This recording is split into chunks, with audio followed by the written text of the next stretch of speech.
All right, welcome back to the show. I'm Chad, and I am on the road. But I wanted to take the opportunity to do this interview. I mean, I'm still recovering from my time at New York Comic Con last week, and sometimes New York Comic Con can be like the book that we're talking about, Lord of the Flies. But joining me is uh, the person who adapted and illustrated the book, Amy. So let me bring her in and we'll find out about her and the book.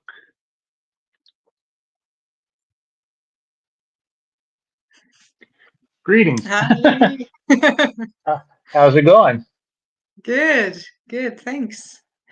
Well, before we get started, I just want to say that I've listened to the audio book version of Lord of the Flies, and years ago when I was writing for another site, I did a list. It's like because there's been a lot of books that have from literature that have been adapted to the comic book format, and my number one choice was Lord of the Flies. So somebody that was actually probably listening to me, and then when this came out, I was like, no way. And so, but before we get into talking about that, tell us a little bit about yourself as a reader of comics, cartoons, and a creator. Yeah, sure. So, well, first of all, thanks for having me on the show. That's really cool. So thanks for the invitation. Yeah, so my name is Amiee De Jongh, and I'm an artist from the Netherlands. I'm actually sitting in my home now in the Netherlands, and I've created comics for a very long time. I used to draw comics as a teen. I was kind of obsessed with manga, like all teens probably, and I started publishing some comics online, and it was picked up by a newspaper. So my first job in comics was a daily comic strip, actually, that I did for about 5 years for a daily newspaper. And then I wanted to make longer stories and graphic novels. So that's what I did after. I published a couple graphic novels, like Days of Sand, which was quite big, got 3 Eisner nominations, and Blossoms in Autumn, for example. But Lord of the Flies is definitely the highlight for me, and the biggest one as well. So before we get into, tell us about your experience with Lord of the Flies. I mean, it's a classic. It's been adapted to the big screen, and I think this is the first time it's ever been adapted to the graphic novel format. Yeah, it's the first time, that's right. Yeah, but it has been adapted to movies, to TV series, and I'm sorry, got a mosquito here. There's also been a theater play, I think, but I think it only played in the UK because I never saw it. But my experience with the book was really the original novel that I read when I was about 14, I think, which seems like the right age to read it because it's kind of um, well, you have read the original, I presume, but Yeah. it's kind of a rough read. It's very violent. It's very dark. And I think at 14, I was getting there. I was not a child anymore, but also not an adult yet, I guess. I was kind of in between. And I think this book really shows how that is, how to be, young and dependent or independent, or how to survive by yourself with no parents around, which is what I wanted at 14. But after reading the book, I was like, maybe not. Yeah. So I kind of read it for the first time at 14, and it never let me go. I was kind of obsessed with it for a very long time. Now, were there any challenges that you faced when you were, plotting out the graphic novel? Because it is a very adult story, and the way you uh, handled it is very tastefully and for younger kids. Yeah. ish. Yeah, that's a good one. Well, yeah, of course there were very many challenges. Yeah, so I don't want to spoil too much of the story, but I think I can keep it simple by saying the story is about a group of young boys all around the age of 12 and younger who end up in a plane crash where all the adults have passed away and they're the only ones left. And the place where they crashed is a tropical island. So at first they're like, oh, this is paradise. This is fantastic. You know, there's beaches and beautiful blue sea and palm trees and everything. And then pretty soon they discover they have to take care of themselves, and it kind of becomes very dark and violent. So you're right in saying it's a kind of an adult book, I would say. Um, but of course, the protagonists are children.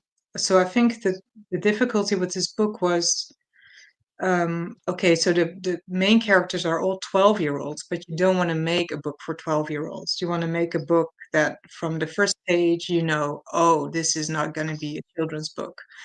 And that was so the first challenge, I would say, is to find that balance between it's a book for teens or preteens, but it definitely has some kind of commentary on society. I mean, the book was written after the Second World War, and there's definitely some deeper layers in there that have parallels with how that started. And I think I wanted everything. I wanted to have those layers in there. I wanted it to be a book about children. I wanted it to be a book for teenagers. And yeah, so I was trying to navigate all that. And I think in the drawings you can see that the children are very young, and that was one of the main decisions I made was I really want to show the reader through the book that they are children, because that's what makes the book for me so gruesome and so unexpected, um, is the fact that they are children. And like we've said, this has never been adapted to the graphic novel format. How did you, I guess, pitch it, or how did you go about, you know, pitching the idea for the graphic novel version of this when it is a very um, mature themed book, I guess. Yeah, yeah, I did send a pitch a long time ago. I think it was 2013, so that's more than 10 years ago already. And that was the time that I had graduated from art school, and I was kind of looking around like, okay, what do I want to make as my first graphic novel? And the first thing that came to mind was a graphic novel of Lord of the Flies. Because, like you, I was very much convinced that it was a perfect story to capture in a graphic novel. So in 2013, I made like a pitch document. I sent it to the publisher in the UK that did the original novel, but they rejected the idea. um, and I guess maybe it was too early because I hadn't had any graphic novels at that point. I just did illustrations and stuff. So I, looking back, I totally understand that they would say, uh, yeah, who is this person, wanting to make a graphic novel about this classic? I tried again the next year, and again they said no. So, that was it. I just continued making my own stories and writing my own graphic novels. But about 8 years later, in 2022, I got an email with a subject, Lord of the Flies. And I was like, oh no, what's happening? And they said, hi, we remember your pitch in 2013. Would you still like to do it? Because we are interested now. We have the permission from the estate of William Golding. So that was kind of unexpected. And I was still working on other projects, but I just kind of uh, cut everything down to do this project because it was my dream book, really. And I'm still very grateful that they contacted me after so long. So, how did you go about designing the characters? Because we know, and they're in the book. They're very, well described. Like Piggy is, kind of a stout kid, and the rest of the kids are, kind of semi-athletic, I guess. How did you go about creating the designs to make sure that they stayed in line with the original material? Well, there were a lot of good descriptions in the novel. I mean, if you read it, you will probably agree with me that there's a lot of descriptions of the color of hair or the color of clothes or the kind of skin tones or the color of their cheeks. You know, it goes pretty far. So William Golding, the author, he's very detailed. So it's almost as if he already knew that there was going to be a film or a graphic novel or something because the way he describes the characters, but also the backgrounds, is insane. It's a level of detail that goes goes very far. So for me, it kind of made things easy because I could just use the book as a guideline, and I didn't really take any like extreme choices. I stayed very close to the book. I Mhm. wanted to really honor the book because it meant so much to me as a teen. So it was never my intention to make something completely different or change the ending or do something radical with the characters. You know, that was never my goal. I wanted to stay true to the novel and pay homage basically to what Golding had done. So I guess I was kind of lucky to have those descriptions, and it made it very easy for me to make sketches of those characters very early on.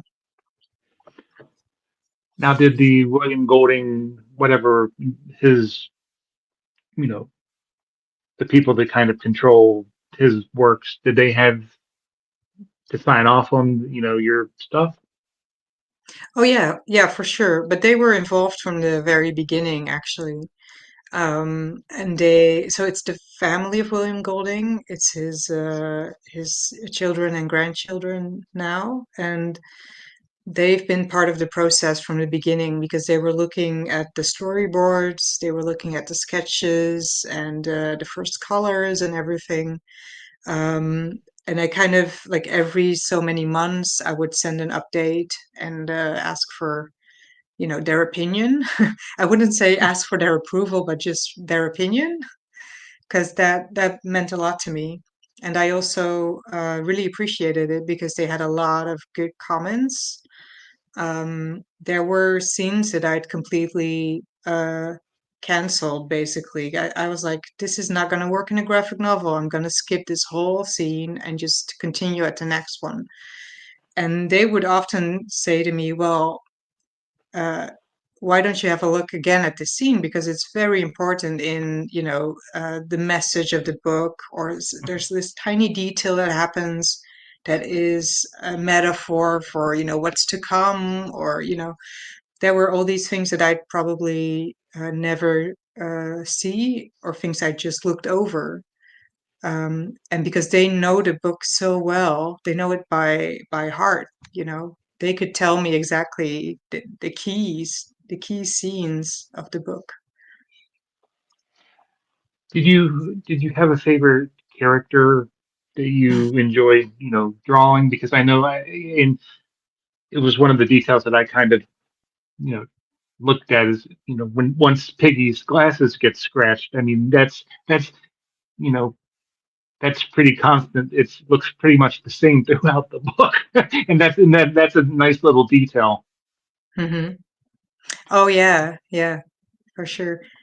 I think, I think Piggy or Simon are my favorite characters, Yeah. because they both have this. They, I mean, I recognize myself in both those characters. Like they're kind of in the background. They like to blend in.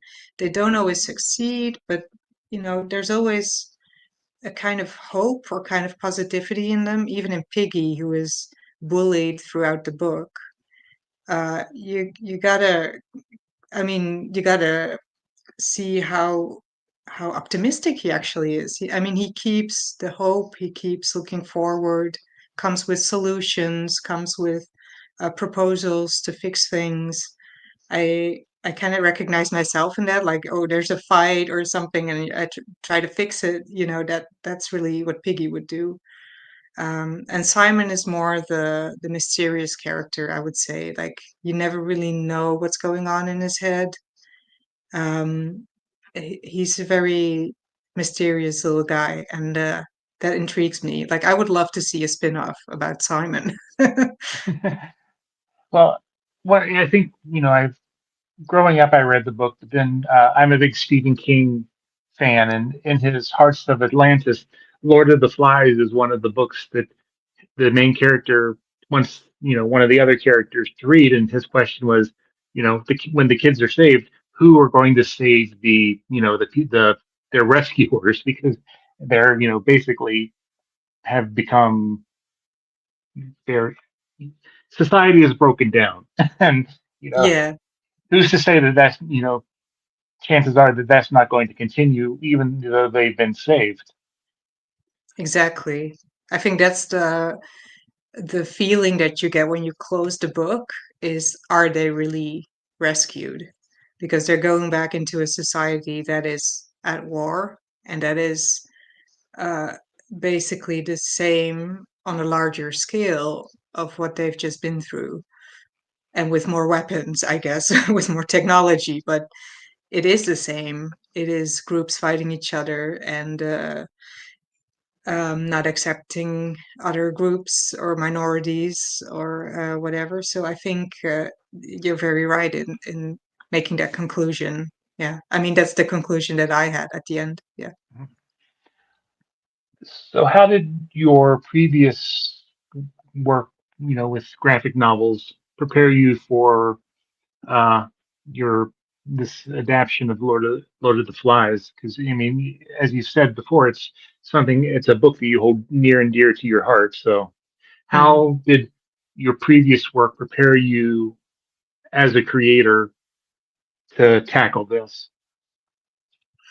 Oh, I think it's more in the technical and practical sense, I think, because without all that experience, I would well simply never have finished it because it was just an immense amount of work. The book is 350 pages in color, and that is actually very rare in graphic novels because you see large graphic novels that are 400 pages and more, but very often they're black and white. And to have a book that's 350 pages in color, that, I mean, I looked for it and it almost doesn't exist. Nobody is that crazy. I'm that crazy, but and so I think the experience was mostly like, I knew that this was going to be a lot of work. I had a very tight schedule. I hired some assistants at some point to help me like color in different stages. So I was kind of a professional in that sense, that I knew how to manage something as big as this. Um, so I think that's most of the experience, and of course experience in drawing and coloring and making the pages kind of flow easily. All of that is experience. I mean, I made 5 graphic novels before this, so I had enough enough time to practice, I guess. So, tell us a little bit about your process, specifically your art. How do you work traditionally? Do you work digitally, or is it kind of a hybrid of both? I would say hybrid for sure. Yeah, I mean, I always start off on paper. I have some sketches with me, and I'll just quickly show them to you. I mean, it's these are thumbnails, so it's not very good. And these are basically um, the very first sketches, very small, like this big. And so I try to kind of plot the pages, like what's this page going to look like? What are the pictures on this page? And then when I like those, well, storyboards or thumbnails or how you call it, I move on to the light box. I go to paper and pen and ink. I make sketches and then I ink them on paper with black ink. So all of that is still on paper. So you could say the first part of the process is all analog. Hmm. And then after finishing the inks, I scan them in and I do the colors digitally. And that part almost takes as long as the other part. So I would say like 50-50 is it's Yeah. a hybrid process. Yeah. With the coloring, that it has a very watercolor effect. Is that, and that's probably something you use, have available to you when you're digitally coloring. Am I correct? Yeah, that's right. Yeah, I love that kind of watercolory feel. It's all done digitally, but I know how to use certain brushes or certain textures so that I get that effect. I just don't really like that digital feeling that comics sometimes have. I thought, it's a classic novel. It kind of needs to feel timeless. It has to feel that it's an old story and it's also a futuristic story, I guess, but it, I like that I kind of added this timeless feeling by some kind of watercolor texture. Yeah. So, is there a part of the story that speaks to you, or that is perhaps your favorite, or was one that you really wanted to make sure that you captured, um, you know, perfectly? Well, it's never perfect, Well, unfortunately. um, it looks perfect to me. So, Thank you. I'm very critical, but thank you. I guess I'm very happy with the ending. So again, I don't want to spoil too much, but I mean it's a classic, so I guess a lot of people know how it ends. But I was very happy how the climax at the end worked, and the change in the final scene, because you can kind of see how the children change in how they look during the rest of the story. They've kind of turned into adults, not just by their acts and the way they talk, but also in the drawings, in their design. They've kind of become slightly taller, kind of older, maybe because of all the things that they go through. And then at the end, when they get rescued, they kind of turn into little kids again. And that is a feeling that you really get when you read the novel. Golding was really good in describing that feeling, and I'm very happy with how I captured that in drawings. And also the family, the Golding family, was very excited to see this in drawings because they said, "Oh, this is exactly how he would have drawn it." That was the feeling he was going for. So that was very special. Very proud of that. was there anything that you uh, learned, doing this project that helped you grow as a creator, as an artist, or anything like that? Oh, yeah, tons of things. Yeah, a lot of things. I guess mostly that adaptation. I mean, I haven't done any adaptations before this. I did write my own scenarios. I did work with writers, but I never had a novel that I had to turn into a graphic novel. And I guess if I would do it again, now I kind of know how to do it. Like I have Hmm. a better structure. Like I remember I mean, I have my copy here. I was reading the novel and then just putting all these notes inside, and writing like in between the lines and making notes on the page, and it was just so chaotic. And now I think I would have a better structured way of doing that. I hope. Maybe I'm wrong. So, having done this, are there any other novels or any other classics that you would like to you know, continue this, continue doing or adapting? Oh, I don't think so. I mean, I don't keep a list or something. Yeah. Lord of the Flies was on the list, but that was a very short list. That was it. So I guess not, but who knows? Maybe I read a book tomorrow that I love and want to adapt. I don't know, but right now there's nothing that comes to mind. No. Okay, that's fair enough. Yeah, if you Um, have any suggestions, let me know. yeah, I mean, I mean, personally, I know they've like tried it before, but I would love to see like a Lord of the Rings, trilogy. I mean, stuff like that. Just Mm. I have a you know to stick with kind of the dystopian theme. 1984, I think, would be a fun one to see Oh as a yeah. graphic novel. But So 1984 has been done in a couple of graphic novels. So that would be yeah. interesting to look at because they're very different, all of them. And so that might be interesting to look at, like how different artists work on the same novel. hmm What I love, Um, by the way, is also there was one of the artists who made a graphic novel of 1984. He made a sequel after that, 1985, which I think is brilliant. So, I kind of love that idea.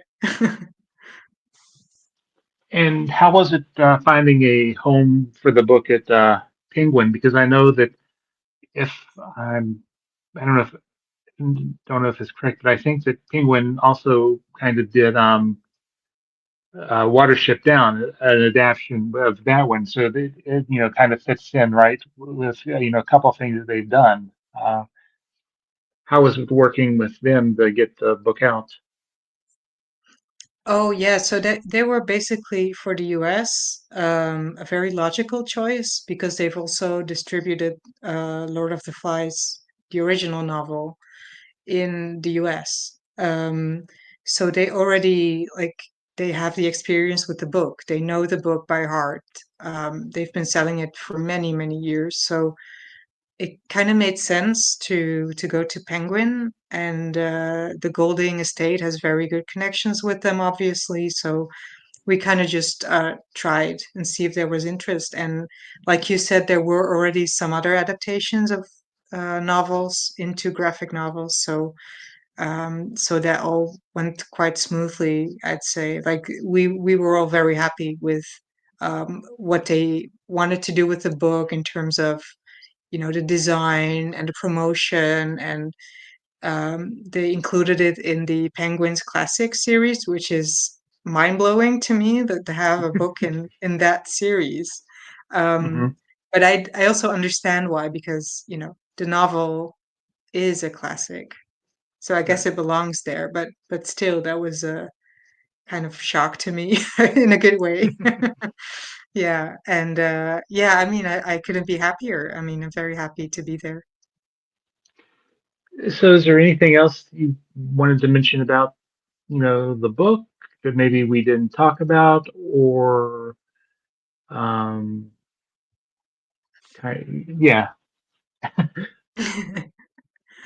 Oh, I don't think so. I really hope that people will read it and that they will also not stop there, but they will pick up the original.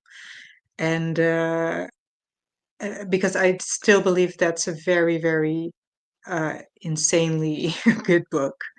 hmm And I do know that young people these days, they don't read as much. They have trouble finding the classic literature, and I totally understand that. I'm from the internet generation, so I totally understand.